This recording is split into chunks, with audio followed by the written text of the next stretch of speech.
अब आपको उत्तर प्रदेश ले चलते हैं, जहां दिल्ली के ही साथ मिल्कीपुर में उपचुनाव होना है और यूपी के विधानसभा चुनाव में अभी जो 2 साल बाकी है ना, उससे पहले बीजेपी और समाजवादी पार्टी अलग अलग मुद्दे पर एक दूसरे के खिलाफ ताल ठोकते रहते हैं। ऐसा ही एक मुद्दा है संभल का, जिस पर समाजवादी पार्टी ने आज कहा कि योगी सरकार को छिपा रही है। इस पर बीजेपी ने यह कहते हुए पलटवार किया है कि अखिलेश के अंदर संभल का सच स्वीकारने की हिम्मत नहीं। रिपोर्ट देखिए।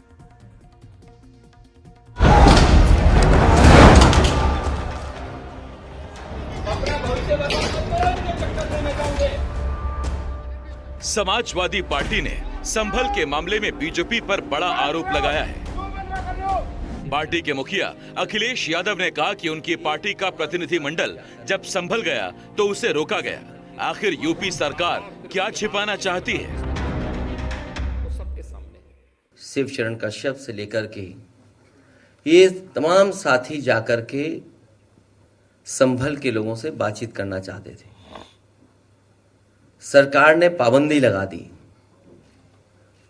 ये लोग दिल्ली से लखनऊ से जाने के लिए तैयार हुए, पुलिस प्रशासन ने उन्हें नहीं जाने दिया। जब दूसरी बार गए तो वही प्रशासन और शासन ने जाने दिया। तो ये बात समझ में नहीं आती कि आखिरकार सरकार क्या छिपाना चाहती थी, जिसकी वजह से डेलीगेशन को नहीं जाने दे रहे थे। और लगातार जिस तरह की कार्रवाई हो रही है कि वहां पर लोगों के ऊपर दबाव बनाना, लोगों के ऊपर झूठे मुकदमे लगाना, बड़ी संख्या में जिनका निर्दोष लोग हैं जो उन पर झूठे मुकदमे लगाए गए। और जो कुछ ये हुआ है घटना,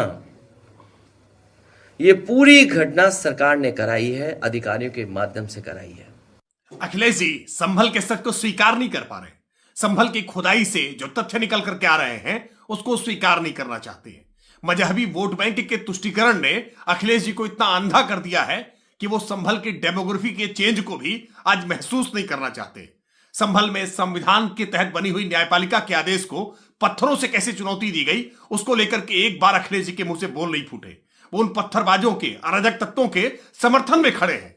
वो उनको न्यायिक जांच पर भरोसा नहीं है, उनको एसआईटी पर भरोसा नहीं है, उत्तर प्रदेश की पुलिस पर भरोसा नहीं है, सरकार पर भरोसा नहीं है। अखिलेश जी कोर्ट पर तो भरोसा करिए, कोर्ट जाइए। अगर आपको लगता है कि कोई तथ्य है तो कोर्ट जा सकते हैं। ये प्रेस कॉन्फ्रेंस करके लोगों की भावनाएं भड़काने का प्रयास अब सफल होने वाला नहीं है। ये मजहबी गोलबंदी की राजनीति अब सफल होने वाली नहीं है। संभल को उत्तर प्रदेश की पुलिस ने बहुत संजीदगी के साथ संभालने का काम किया, वरना आपकी सरकार होती तो संभल में आसपास में दंगे होते जो महीनों तक चलते, जैसे मुजफ्फरनगर में हुए। दरअसल समाजवादी पार्टी ने संभल हिंसा पर अपनी जांच रिपोर्ट जारी की है, लेकिन यूपी की योगी सरकार इस पर पहले ही अपना जवाब दे चुकी है। उत्तर प्रदेश विधानसभा में शीतकालीन सत्र के दौरान मुख्यमंत्री योगी आदित्यनाथ ने भी अपना पूरा भाषण संभल के इर्द गिर्द ही दिया था। 23 नवंबर को जुमे की नमाज के पहले और जुमे की नमाज के दौरान जिस प्रकार की तकरीरें दी गईं, उन तकरीरों के बाद माहौल खराब हुआ और फिर उसके बाद जिस प्रकार की स्थितियां की गई थी वो सबके सामने है। और इसलिए मैं कह रहा हूं, हमारी सरकार ने तो पहले ही कहा कि हम जुडिशियल कमीशन बनाएंगे। ये एक्ट के अंतर्गत ही कमीशन बना हुआ है। माननीय सदन में उसकी रिपोर्ट भी आएगी। दूध का दूध और पानी का पानी सबके सामने आएगा। संभल पर समाजवादी पार्टी की रिपोर्ट में कहा गया है कि वहां मस्जिद के सर्वे को लेकर जानबूझकर तनाव पैदा किया गया। अखिलेश ने आरोप लगाया कि बीजेपी राजनीतिक लाभ लेने के लिए सब कुछ कर रही है। भारतीय जनता पार्टी धरारवादी पार्टी है, धरारवादी पार्टी। इनके लिए इंसान के जीवन का कोई मोल नहीं है, क्योंकि उसी से वो राजनीति करना चाहते हैं। भाजपा सरकार के 2 पड़ले हैं। एक है पीडीए के खिलाफ अन्याय और दूसरा है भ्रष्टाचार। अन्याय तो हम लोग आप लोग जानते ही हैं, और भ्रष्टाचार को लेकर के तो अब तो चर्चाएं आम हो गई हैं। उन्हीं के अपने लोग भ्रष्टाचार के किस सीमा तक एक दूसरे पर आरोप लगा रहे हैं। ये बात तो पत्रकार साथी ज्यादा समझते होंगे, या राजनीति को जो समझते होंगे वो बेहतर समझते होंगे कि कौन किस पे आरोप लगवा रहा है भ्रष्टाचार के। लखनऊ वाले दिल्ली पर और दिल्ली वाले लखनऊ पर लगवा रहे हैं। भाजपा सरकार के दो पलड़े हैं, एक है पीडीए के खिलाफ अन्याय और दूसरा है भ्रष्टाचार।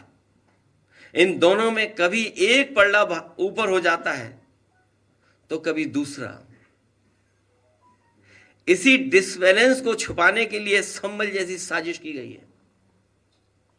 और जो इलेक्शन में लूट हुई थी कुंदरकी में, मीरापुर में, उसको छिपाने के लिए भी संभल जैसी घटना हुई है। महोदय, जो आज घड़ियाली आंसू बहा रहे हैं, ये लोग कभी भी उन निर्दोष हिंदुओं के बारे में कभी दो शब्द नहीं कहे। वहां पर 1978 में जो दंगा हुआ था, महोदय, किस प्रकार की स्थिति थी। एक वैश्य जिसने सबको उधार दे रखा था पैसा, और उस बात को मानता था कि साहब मैं तो सबको पैसा देता हूं, मेरे यहां तो सब व्यवसाय के साथ जुड़े हुए हैं। अगल बगल के हिंदू दंगा होने के बाद उनके घर में इकट्ठे होते हैं। इकट्ठा होने के बाद उनको घेर लिया जाता है। घेरने के बाद वो बोलते हैं, भाई आप हमें क्यों घेर रहे हैं। कहा जाता नहीं, क्योंकि तुम इन हाथों से पैसा मांगोगे, इसलिए उनके हाथ काटे जाते हैं, फिर उनके पैर काटे जाते हैं, और फिर उनका गला रेंद करके हत्या होती है। योगी आदित्यनाथ ने यूपी विधानसभा में संभल के दंगों का लंबा इतिहास भी गिनवाया था। मुख्यमंत्री ने कहा था इसकी शुरुआत तो 1947 से ही हो गई थी। उसके बाद 1948 में 6 लोग मारे गए, 1958 में भी दंगा हुआ, 1962 में भी हुआ, 1976 के दंगे में 5 लोगों की मौत हुई। सीएम योगी ने बताया था कि 1978 में 184 हिंदुओं को सामूहिक रूप से जला दिया गया था। 1980 में फिर दंगा हुआ। इसके बाद 1982, 1986, 1990, 1992 में दंगे हुए। 1996 के दंगों में फिर 2 लोग मारे गए थे। इससे पहले सोमवार को संभल हिंसा मामले में एक महिला की गिरफ्तारी की गई। जिक्रा नाम की महिला पर पुलिस के ऊपर पथराव करने का आरोप है।